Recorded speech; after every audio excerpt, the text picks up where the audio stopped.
Hello everyone, स्वागत है आप सभी का NFA-NET क्लास में। आज हम जो टॉपिक पढ़ने वाले हैं वो की है रेड मॉडल, जो कि डिफरेंट प्रोसेस मॉडल से रिलेटेड ही है। ठीक है, यहाँ बस हम देखने वाले हैं कि रेड मॉडल में ऐसा क्या खासियत था, उस पर हम डिस्कस करने वाले हैं। जो भी कॉन्सेप्ट्स हैं उनके उन सारी चीज़ों को आज हम क्लियर करेंगे।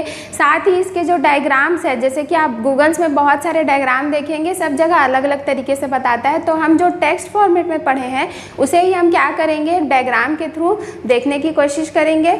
तो ये सारी जो चीज़ें हैं वो आज यहाँ इस वीडियो के थ्रू डिस्कशन होने वाला है। तो चलिए स्टार्ट करते हैं। जैसा कि जो रेड मॉडल है, तो सबसे पहले तो इसका क्वेश्चन किस फॉर्मेट में बन जाएगा। एक तो इसका तरीका है क्वेश्चन बनाने का कि फुल फॉर्म क्या होता है रेड का, और ये जो क्वेश्चन है वो बहुत बार रिपीट किए गए हैं। प्रीवियस ईयर क्वेश्चन जब आप उठा के देखेंगे तो वो चीज़ें आप जब नोटिस करेंगे तो समझ में आएगा। रेड जो मॉडल है वो फुल फॉर्म इसका क्या हो जाएगा, तो रैपिड एप्लीकेशन डेवलपमेंट मॉडल के नाम से जाना जाता है। ठीक है, रैपिड एप्लीकेशन डेवलपमेंट मॉडल के नाम से इसको फुल फॉर्म इसकी होती है। तो ये हमको ध्यान रखना है। ओके, आगे क्या कॉन्सेप्ट्स हैं वो हम समझने की कोशिश करते हैं एक एक करके। तो पहला इन्होंने बोला है कि it refers to a software development approach which put less emphasis on planning and event design specification. मतलब ये जो है फोकस किस में कम करेगा, जो भी प्लानिंग है वो सारी चीज़ें, और जो डिज़ाइन है, ठीक है, डिज़ाइन पार्ट पे ये फोकस को कम करेगा। किस पे ज़्यादा ध्यान देगा, तो क्विक फीडबैक, और जो भी सॉफ्टवेयर है उसको रैपिड डेवलपमेंट की बात करेगा। ठीक है, मतलब यहाँ पर उन्होंने बोला कि प्लानिंग और सारी चीज़ें जो है डिज़ाइन से रिलेटेड जो चीज़ें हैं उन पे ज़्यादा फोकस ना करके ये किस पे ध्यान देंगे कि सॉफ्टवेयर को कैसे रैपिड आप डिप्लॉय कर सको, अपने यूज़र्स को दे सको, स्टेक होल्डर को, और क्विक फीडबैक पे ध्यान देगा कि जो भी फीडबैक है उसका मैं रिस्पॉन्स दे सकूँ। ठीक है, उस पर मॉडिफाई कर सकूँ, ये इसकी खासियत है। नेक्स्ट ये जो पॉइंट बोल रहा है वो सबसे इम्पॉर्टेंट, कि यहाँ जो रिक्वायरमेंट्स है वो कैसा होना चाहिए, वेल नोन और फुल्ली अंडरस्टैंड होना चाहिए। मतलब इनिशियली हमें अपने रिक्वायरमेंट्स, उस सॉफ्टवेयर से रिलेटेड जो भी रिक्वायरमेंट्स है वो सारी चीज़ों को लॉक कर देना होगा। सारी चीज़ें पता होंगी तभी हम किस मॉडल का यूज़ कर सकते हैं, रेड मॉडल का। तो ये सबसे इम्पॉर्टेंट चीज़ था किसमें, रेड मॉडल में। और साथ में क्या ध्यान रखना है, टेक्निकल रिस्क क्या होना चाहिए, लिमिटेड होना चाहिए।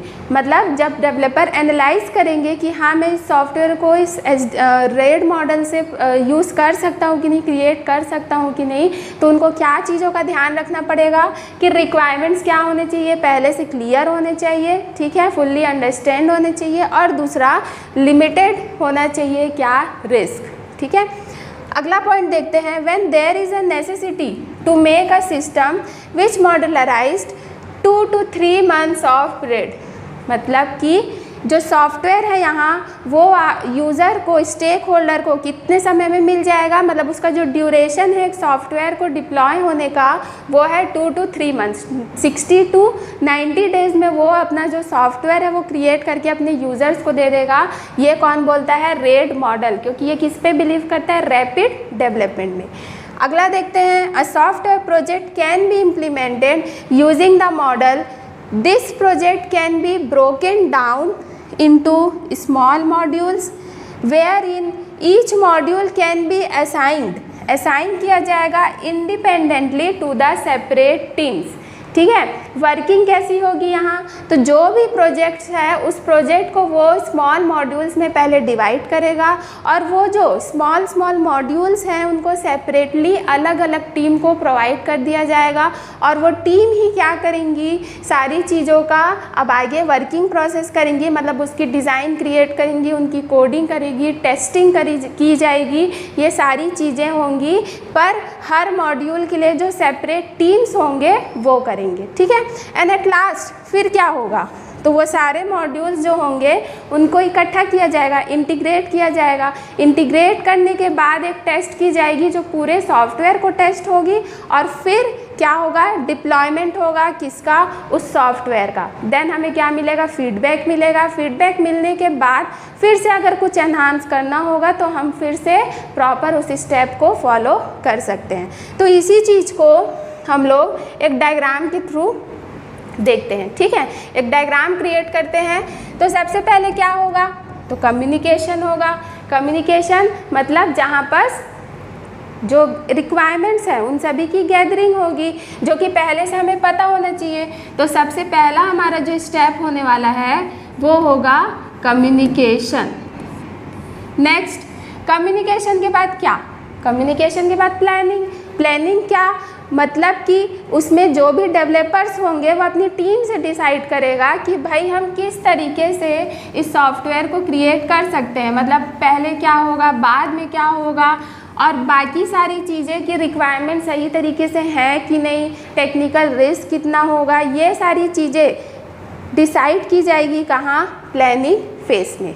देन नेक्स्ट, जो प्रोजेक्ट्स होंगे उसको हम डिवाइड करेंगे मॉड्यूल्स में, डिफरेंट मॉड्यूल्स में। तो जैसे मैंने ये ले लिया मॉड्यूल 1, ठीक है, नेक्स्ट हो गया मॉड्यूल 2, उसके बाद फिर इसी तरीके से डिफरेंट मॉड्यूल्स में डिवाइड किया जाएगा। मतलब ये जो लास्ट है वो होगा मॉड्यूल N से हम लोग इसको शो कर देते हैं। ठीक है, जिसको क्या किया जाएगा, सेपरेट टीम्स को डिवाइड किया जाएगा। इंडिपेंडेंटली वो इस चीज़ पे क्या करेंगे, अपनी प्रोसेसिंग स्टार्ट करेंगे, आगे की वर्किंग स्टार्ट करेंगे। तो ये टीम 1 हो गया, सेकेंड के लिए टीम 2 हो गया, और उसी तरीके से टीम N यहाँ पर क्या करेंगी, काम करेंगी। ठीक है, नेक्स्ट, अब ये सारे मॉड्यूल अलग अलग तरीके से क्रिएट हुए, मतलब अलग अलग टीम के थ्रू हुआ है। सारे लोग वही सेम काम करेंगे, लेकिन क्या करना, उसकी डिज़ाइन करना, उसकी कोडिंग करना, उसकी टेस्टिंग करना। ठीक है, इम्प्लीमेंट करके देखना। नेक्स्ट फिर हम बाकी सबको क्या कर देंगे, इंटीग्रेट कर देंगे। ठीक है, इंटीग्रेट किया जाएगा, और उसके बाद फिर उसका एक टेस्ट किया जाएगा जिसे हम सिस्टम टेस्टिंग बोलते हैं। मतलब पूरी सिस्टम टेस्टिंग या सॉफ्टवेयर टेस्टिंग बोल सकते हैं कि इंटीग्रेट करने के बाद वो सारी चीज़ें अच्छे से वर्क हो रही है कि नहीं, एक्सपेक्टेड जैसे सॉफ्टवेयर चाहता था वैसा आ रहा है कि नहीं, ये सारी चीज़ें डिसाइड की जाएगी। और उसके बाद क्या किया जाएगा, फाइनल डिप्लॉय किया जाएगा, या आप बोल सकते हैं क्या, डिलीवर किया जाएगा। तो ये एक प्रॉपर क्या होता है, डायग्राम क्रिएट होता है, किससे रिलेटेड, रेड मॉडल से रिलेटेड, जिसको आप कभी नहीं भूलेंगे। ठीक है, तो एक बना हुआ डायग्राम को पढ़ने से अच्छा आपने जो पढ़ा है उसी चीज़ को आप अपने डायग्राम फॉर्मेट में उतारने की कोशिश करिए, वो ज़्यादा क्लियर रहेगा। नेक्स्ट हम देखते हैं एडवांटेजेस। एडवांटेज डिसएडवांटेज, भाई अब सॉफ्टवेयर है तो कुछ एडवांटेज भी होंगे, कुछ डिसएडवांटेज भी होंगे। एडवांटेज क्या बोल रहा है, the reuse of software components. यहाँ जो कंपोनेंट है वो कैसे मतलब कैसे बनाई जा रही थी, मॉड्यूल टू मॉड्यूल, कि एक मॉड्यूल बनाया जाए था दूसरा मॉड्यूल।